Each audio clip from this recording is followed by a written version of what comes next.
ईश्वर सब जानता है कि तुम क्या सह रहे हो। तुम्हारे अंदर दबी सारी जख्म वह देखता है। वह चाहता है तुम लड़ो तुम्हारे सपनों के लिए, खुद के अस्तित्व के लिए। फिर सारी परीक्षाएं खत्म होगी। जिंदगी तो तेरे संग चलेगी, बस तुम रुकना मत। जहाँ भी रहो लोगों की जरूरत बनकर रहो, बोझ बनकर नहीं। आपकी कद्र वह करता है जो आपसे मोहब्बत करता है, वह नहीं जिससे आप मोहब्बत करते हो। जो नहीं मिला वह बेहतर नहीं था, जो है वह बेहतर है। जो मिलेगा वह बेहतरीन होगा। जब कल का दिन देखा ही नहीं तो आज का दिन क्यों खोएं। जिस घड़ी में हंस सकते थे उस घड़ी में कल के लिए क्यों रोएं। करीब उसके रहो जो तुमसे दूर न रह सके। खुशी देने वाले भले ही हमेशा अपने नहीं होते, लेकिन दर्द देने वाला हमेशा अपना ही होता है। जिंदगी में कभी भी किसी बात पर तनाव लेने का कोई फायदा नहीं, क्योंकि अगर तनाव लेने से इंसान सफल होता तो सबसे ज्यादा सफल दुखी लोग ही होते। घमंड ना करें अपने रूप और रुपयों का, क्योंकि मोर को अपने पंख का बोझ उसे ऊंचा नहीं उड़ने देता। कौन अच्छा है कौन बुरा है उसकी पहचान सिर्फ आपके बुरे वक्त में ही होती है। कोई आपसे नाराज है और उसे यह गुरूर है कि आप उसे मना लोगे, तो उसका यह गुरूर कभी टूटने मत देना। मतलबी लोग से रिश्ते जितने जल्दी बनते हैं उतनी ही जल्दी टूट भी जाते हैं। रिश्तों को जोड़ने के लिए कभी अंधा कभी गूंगा तो कभी बहरा होना पड़ता है। अपने ईश्वर से रिश्ता खराब ना करना, दुनिया से रिश्ता बनाने की जरूरत ही नहीं आएगी। परवाह करने वाला मित्र, दर्द समझने वाला पड़ोसी, इज्जत करने वाले रिश्तेदार और प्यार करने वाला परिवार, यह सब तो हीरे हैं जिनसे जिंदगी हमेशा जगमगाती है।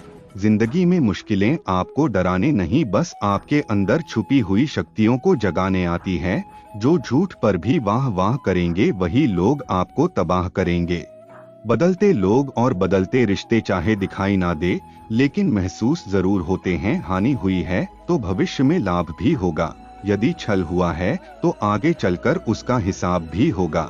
4 दिन भी नहीं निभा सकता कोई वह किरदार जो पिता जिंदगी भर निभाता है। दिलों में वही रचते हैं जो दिलों के साथ है, क्योंकि सुबह में वही धागा जा सकता है जिस धागे में कोई गांठ न हो। टूटे ताए की तरह होता है भाई, कुछ भी मांग लो दिल देता है। बिना मतलब की रिश्ते निभाना हर किसी के बस की बात नहीं। ना किसी को परेशान कीजिए ना किसी को हैरान कीजिए। कोई लाख गलत भी बोल बस मुस्कुराकर छोड़ दीजिए। जो व्यक्ति आपको अपनी हर बात बता सकता है तो समझ लीजिए वह व्यक्ति आप पर खुद से ज्यादा विश्वास करता है। किसी को कुछ कहने से पहले एक बार यह जरूर सोच लेना कि अगर वही सब कोई आपसे कहे तो आपको कैसा महसूस होगा। इंसान तब तक सहन करता है जब तक सहन करने की क्षमता होती है, उसके बाद ना तो वह रिश्तों की जरूरी समझता है, नहीं अपनों को। थोड़ा सा प्यार सब कुछ ठीक कर सकता है। कुछ लोग अपनी अकड़ की वजह से कीमती रिश्ते खो देते हैं और कुछ लोग रिश्ते बचाते बचाते अपनी कद्र खो देते हैं। पतझड़ में ही रिश्तों की परख होती है, बारिश में तो हर पत्ता हरा ही दिखता है। गम में एक उंगली आंसू पूछता है और खुशी में 10 उंगलियां मिलकर ताली बजाती हैं।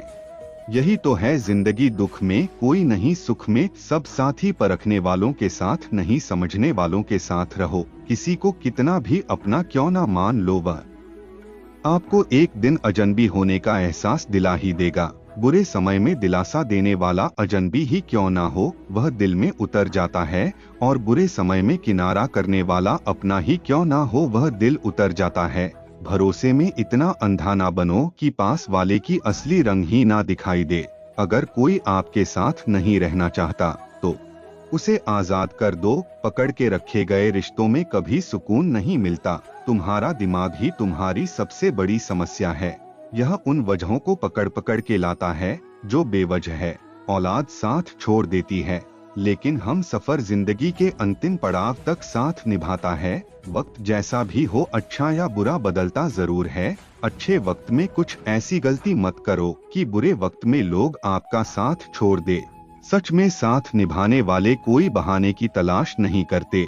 जिंदगी में खुश रहने का सबसे अच्छा तरीका उम्मीद रब से रखो, सबसे नहीं। रिश्ते सिर्फ मन से होने चाहिए से नहीं, मतलब से नहीं। जैसे नीम के वृक्ष पर मीठे फल नहीं लगते, वैसे बुरे इंसान से अच्छी की उम्मीद आप नहीं कर सकते। दोस्तों, जहाँ से अहंकार नहीं जाता वहाँ से रिश्ते चले जाते हैं। शोर से दूर कुछ वक्त खुद के साथ बिताया कीजिए। अनसुलझे सवालों को तब सुलझाया कीजिए। अकेले में बैठकर जब खुद से बातें करते हैं तो यकीन मानो अनगिनत सवालों के जवाब हमें मिलते हैं। कुछ कहने कुछ सुनने का मौका मिलता है। यही वह वक्त है जब खुद को समझने का मौका मिलता है। औलाद के लिए बाप वहाँ भी हाथ फैला देता है जहाँ वह पाँव रखना भी पसंद नहीं करता। जिस रिश्ते में पल पल की घुटन हो उसे रिश्ते से पीछे हट जाना ही बेहतर है। कभी अगर पैसे और रिश्ते में किसी एक को चुनना पड़े तो हमेशा रिश्ते को चुनना, क्योंकि पैसे तो आते जाते रहते हैं लेकिन रिश्ता लौटकर दोबारा नहीं आता है। आपकी कद्र वह करता है जो आपसे मोहब्बत करता है, वह नहीं जिसे आप मोहब्बत करते हो। अक्सर सस्ते सस्ते लोग हमारी जिंदगी में आकर महंगे महंगे सबक दे जाते हैं। एक राजा था जिसके पास कई सुंदर रानी थी। उस राजा के जीवन को देखकर लगता था कि यह बहुत खुश नसीब है, इसके पास सब कुछ है। एक दिन राजा अचानक बीमार पड़ गया। राजवैद्य ने राजा का इलाज शुरू किया, लेकिन दिन प्रतिदिन राजा की तबीयत बिगड़ने लगी। फिर एक दिन राजगुरु आए और राजा को अकेले में बताया कि इस बीमारी का इलाज संभव नहीं है, यह आपका आखिरी समय है। राजा ने विचलित स्वर में पूछा कि मुझे आप क्या करना चाहिए? तो राजगुरु ने कहा, यह शरीर छोड़ने के बाद आप दूसरे लोक में जाओगे। अगर आप चाहो तो आप अपने साथ एक इंसान को अगले ले जा सकते हो। राजा ने सबसे पहले अपनी चहेती सुंदर रानी को बुलाया। राजा उस रानी से बहुत प्यार करता था, रानी को दिन भर निहार करता था। राजा ने रानी से कहा, मैं कुछ दिनों में शरीर छोड़ने वाला हूँ। राजगुरु ने कहा, कोई एक परिजन मेरे साथ चल सकता है। तुमने हमेशा मेरा ध्यान रखा, मैंने हमेशा तुमसे प्यार किया है। क्या तुम मेरे साथ मरकर दूसरे लोक चलोगी? पहली रानी मरने की बात सुनकर डर गई, उसके हाथ पैर कांपने लगे। आंखों में आंसू भरकर बोली, मुझे मृत्यु से बहुत डर लगता है। इतना कहकर वहां से भाग गई। राजा रानी के व्यवहार से अचंभित हो गया, लेकिन उसके पास कम समय था। राजा ने दूसरी रानी को बुलाया जिस पर राजा को बहुत अभिमान था। राजा हमेशा अपने भ्रमण पर लेकर जाता क्योंकि वह बहुत भाग्यशाली भी उसके होने से राजा को किसी प्रकार की चिंता नहीं होती थी। राजा ने दूसरे रानी से कहा, मेरे लिए तुम बहुत भाग्यशाली हो, मेरे साथ हमेशा रही हो, क्या तुम मेरे साथ दूसरे लोक चलोगी? रानी ने कहा, महाराज, मैं मरने के बाद मैं आपकी किसी काम नहीं आऊंगी। हमारी शादी से पहले एक साधु ने आशीर्वाद दिया था, मैं अपने पति के लिए भाग्यशाली रहूंगी, लेकिन विधवा होने पर यह आशीर्वाद खत्म हो जाएगा, इसलिए आपके जाते ही मुझे दूसरी शादी करनी होगी, इसलिए मुझे माफ कर दीजिए, मैं आपके साथ नहीं चल सकती। रानी का जवाब सुनकर राजा का अभिमान टूट गया। राजा गहरी सोच में डूब गया। इस कठिन मौके पर आखिर मेरा साथ कौन देगा? राजा ने तीसरी रानी को अपने पास बुलाया। राजा को तीसरी रानी पर अटूट विश्वास था, क्योंकि तीसरी रानी ने हर परेशानी में सुख दुख में राजा का बहुत साथ दिया। राजा ने रानी से कहा, हम सुख दुख में हमेशा साथ रहे, मुझे दूसरे लोक में तुम्हारी जरूरत पड़ेगी, क्या तुम मेरे साथ चलोगी? तीसरी रानी ने कहा, मैं जरूर आपके साथ चलती, पर मैं मजबूर हूँ, हमारी एक बेटी है, मेरा एक भाई भी है, मुझे उनका भी साथ देना है। राज्य बहुत बड़ा है, यहाँ मेरे बहुत काम बाकी है, लेकिन मैं शमशान तक आपके साथ जरूर चलूंगी। मैं आपके अंतिम संस्कार को अच्छे से पूरा करवाऊंगी। जवाब सुनकर राजा का दिल बैठ गया। जिस पर खुद से ज्यादा विश्वास था, उसने भी साथ चलने से मना कर दिया। राजा का आखिरी समय नजदीक आ रहा था। एक दिन राजा से मिलने राजा की सबसे पहली और पुरानी रानी आई। उस रानी को देखते ही राजा ने कहा, प्रिय, मैंने तुमसे पहले शादी की थी। जब भी मेरा मन दुविधा में होता है, मैं तुमसे बातें किया करता हूँ, मुझे बहुत शांति मिलती है, लेकिन आज मुझे पछतावा हो रहा है। मैंने पिछले कई सालों से तुम्हारे लिए कभी समय नहीं निकाला, मैं सच में बहुत दुखी हूँ। अच्छा हुआ तुम मुझसे मिलने आई। इससे पहले कि राजा कुछ पूछता पहले रानी ने शांति से कहा, मैं आपके साथ चलूंगी, मैं कभी आपका साथ नहीं छोड़ सकती हूँ। दोस्तों, राजा की तरह हमारे जीवन में भी 4 रानियां हैं। पहली रानी है हमारा शरीर।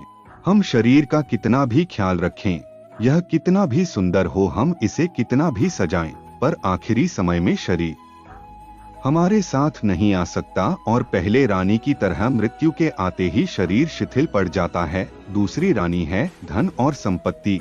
हमें धन और संपत्ति पर घमंड और भरोसा होता है कि यह बुरे समय पर काम आएगा, लेकिन दूसरे रानी की तरह कभी यह एक जगह नहीं टिकता, आपके जाने के बाद किसी और के पास चला जाता है। तीसरी रानी है दोस्त और सगे संबंधी, जो जरूरत के समय साथ देते हैं, लेकिन तीसरी रानी की तरह यह सब संसार में फंसे होते हैं, केवल अंतिम संस्कार तक ही साथ आ सकते हैं। चौथी रानी है आत्मा या मन की शांति, जो पूरे जीवन का स्रोत है। यही वफादार दोस्त है जो हमेशा साथ देती है और मृत्यु के साथ भी जाती है, लेकिन हम इसे जीवन भर नजरअंदाज करते हैं। आत्मा और मन की शांति की तरफ कभी ध्यान नहीं देते। शरीर और संपत्ति की देखभाल करो, परिवार के साथ वक्त बिताओ, लेकिन अपनी आत्मा और मन की शांति का ख्याल रखना मत भूलो, नहीं तो किसी चीज में खुशी नहीं मिलेगी। दोस्तों, इस वीडियो में बस इतना ही। मिलते हैं अगले ज्ञानवर्धक वीडियो में। धन्यवाद, अपना ख्याल रखिएगा।